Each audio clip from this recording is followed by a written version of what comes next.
आप देख रहे हैं इंडिया न्यूज और मैं मनीषा श्रीवास आपके साथ। 14 जनवरी 2023 को ग्रुप केंद्र सीआरपीएफ हिंगना नागपुर के 51वें स्थापना दिवस पर भव्य मेले का आयोजन किया गया और इस कार्यक्रम में मुख्य अतिथि के तौर पर पहुंचे महाराष्ट्र प्रदेश अध्यक्ष चंद्रशेखर बावनकुळे और उन्होंने इस कार्यक्रम में पहुंचकर इस कार्यक्रम की शोभा बढ़ाई। साथ ही उन्होंने सीआरपीएफ के जवानों के कार्यों की सराहना की। साथ ही उन्होंने डीआईजी प्रशांत जांभूलकर के साथ पूरे मेले का भ्रमण किया। आइए देखते हैं हमारी यह खास रिपोर्ट।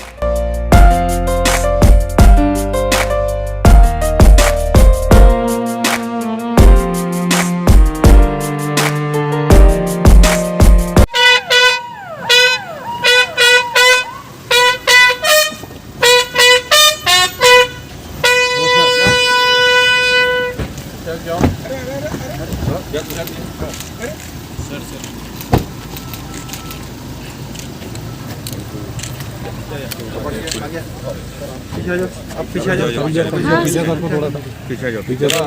दादा ठीक ठाक आइए।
सभी अधिकारीगण तथा जवानों की ओर से आज के मुख्य अतिथि श्री चंद्रशेखर कृष्णराव बावनकुळे जी का हृदय की गहराइयों से स्वागत एवं अभिनंदन करता हूं।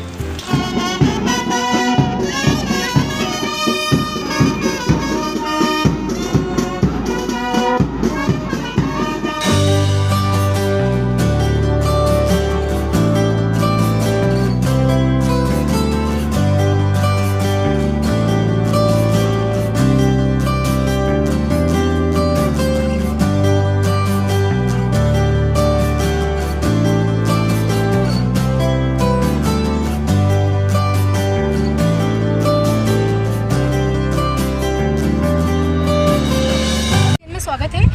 आज जो आप स्थापना दिवस पे पहुंचे हैं सीआरपीएफ के, आप क्या बताना चाहेंगे इसका? देखिए, हमारे लिए बहुत गर्व की बात है कि आज सीआरपीएफ नागपुर का जो समूह है 51वां ये मेला है, स्थापना मेला, और जिस प्रकार से यहाँ पर ये मेले में प्रेजेंटेशन हो रहा है, ये हमारे लिए बहुत ही स्वाभिमान और अभिमान की बात है। शस्त्रों का प्रेजेंटेशन हो रहा है। यहाँ पे देखा होगा आपने, महिला बटालियन ने जिस प्रकार से शस्त्रों को आँख में पट्टी बांधकर शस्त्रों को निकाल कर फिर जोड़ा, ऐसा तो पहली बार मैंने देखा है।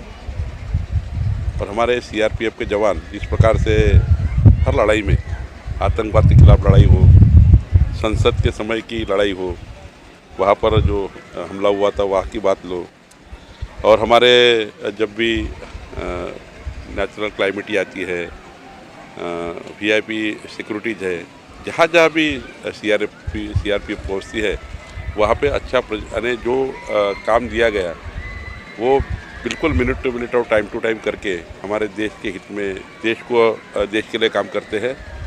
और हमें इस बात का अभिमान है, उनका परिवार भी उनको जिस प्रकार से सपोर्ट करता है, उनको प्रोत्साहित करता है, सीआरपीएफ के जवानों को उनका परिवार जिस प्रकार से उनको ये मालूम है परिवार को कि सीआरपीएफ में जाने के बाद 1 मिनट का भी भरोसा नहीं है, लेकिन उसके बावजूद भी हमारे सैनिक दल के सीआरपीएफ की बटालियन में जाने का और वहाँ पर उनको प्रोत्साहित करके देश की सेवा करने का जिस प्रकार से यह काम हो रहा है, मैं बहुत बहुत अभिनंदन करता हूँ।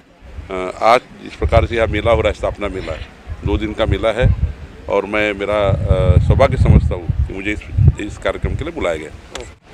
जवान भाई बहनों को उनका बहुत बहुत अभिनंदन करता हूँ और जो सीआरपीएफ के जवान शहीद हुए उनको श्रद्धांजलि भी व्यक्त करता हूँ। यहाँ पर मुझे इस बात का गर्व है कि हमारे देश में आज हमारे विश्व गौरव युग पुरुष नरेंद्र मोदी जी के नेतृत्व में हमारे सीआरपीएफ बटालियन ने विश्व को भारत कितना ऊंचा छलांग लगा सकता है ये प्रदर्शन बार बार किया है और सीआरपीएफ ने हमेशा ही अपना कर्तव्य को पूरी तरह से जी जान की बाजी लगाकर उसको निभाया है और इसीलिए गर्व से हम सीआरपीएफ जवानों को सलाम करते हैं, उनके कार्य को सलाम करते हैं और इस कार्य का कौतुक करने के लिए, गौरव करने के लिए आज हमारा ये स्थापना दिवस का मेला भी है। मैं प्रशांत जी जांबुड़कर, पी.जे. मोहने जी, इनका बहुत बहुत आभार व्यक्त करता हूँ कि मुझे यहाँ पर बुलाया। मुझे आज इस बात का गर्व है कि जब मैं यहाँ पहुँचा हूँ, जिस प्रकार से यहाँ प्रदर्शन हुआ है, ये प्रदर्शन को मैं में हमारे हिंदुस्तान की बेटियां और बेटे कितना ऊंचा जा सकते हैं, ये प्रदर्शन आज यहाँ पर किया गया है। मैं उनके हृदय की गहराई से 213 महिला बटालियन की सारे टीम का बहुत बहुत हृदय की गहराई से अभिनंदन करता हूँ। यहाँ पर जो 2 दिन के मेले में जिस प्रकार से यहाँ प्रदर्शन होने जा रहे हैं, शस्त्रों का भी प्रदर्शन हुआ, या तो हमारी महिला बटालियन ने किस प्रकार से शस्त्र का उपयोग करते हैं उसका भी प्रदर्शन किया है। यहाँ पर ये बात सही है कि आज आतंकवाद के खिलाफ, माओवाद के खिलाफ जम्मू कश्मीर से लेके कन्याकुमारी तक और छत्तीसगढ़ से लेके गढ़चिरौली से लेके नागपुर तक हमारा सीआरपीएफ का पूरा विश्व में, देश में बड़ा काम चल रहा है। हमारे जब भी नक्सलाइट मूवमेंट होती है तो सीआरपीएफ के बगैर हम उस नक्सलाइट मूवमेंट को फाइट नहीं कर पाते हैं। कई बार हमारे जवान शहीद होते हैं, कई बार हमारे जवान को इस प्रकार से अचानक रोल में आना पड़ता है और अचानक हमारे देश की सेवा करने के लिए को अपना कर्तव्य पालन करना पड़ता है। आज सारी वीआईपी सिक्योरिटी में सीआरपीएफ का बड़ा योगदान है। एनडीआरएफ में भी देखेंगे, जब भी इस देश में आपत्ति आई, पिछले बार कोल्हापुर आई थी, फिर कोकण में आई थी, जब भी महाराष्ट्र की सरकार को जरूरत गिरी तब सीआरपीएफ की महिलाओं ने, हमारी बटालियन ने, दोनों बटालियन ने महाराष्ट्र सरकार को साथ दिया। अच्छे से हमारे सीआरपीएफ का स्थापना दिवस का मेला हम कर सक रहे हैं, ये केवल और केवल हमारे देश की आत्मनिर्भरता है, हमारे देश का ये सबसे बड़ी ऊंचाई है। माननीय प्रधानमंत्री को हमारे देश का टीका मांग रहे हैं और विश्व को बचाने का प्रयास कर रहे हैं। माननीय मोदी जी को तो हमें धन्यवाद देना चाहिए कि 150 देशों ने मोदी जी का नेतृत्व मान्य किया, विश्व ने भारत को एक्सेप्ट कर लिया है। G20 परिषद को लेकर सीआरपीएफ भी अपना एक बहुत बड़ा नेतृत्व करने जा रही है, उनका एक सेक्टर भी वहाँ काम करने जा रहा है।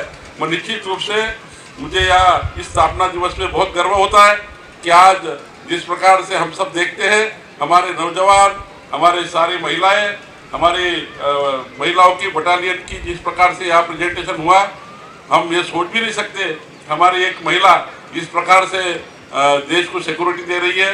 गढ़चिरौली में कहीं भी नक्सलवाद के खिलाफ लड़ते हुए कल मेरे सीने में कौन सी किसकी गोली लगेगी ये भी सोचता नहीं है। मेरा परिवार कब मेरे परिवार को मेरा जीवन का आखिरी दिन कब होगा ये भी नहीं मालूम रहता है। ऐसे में उनके परिवार भी हमारे जवानों को ताकत देकर इसके लिए प्रोत्साहित करके उनको सीआरपीएफ में भेजते हैं।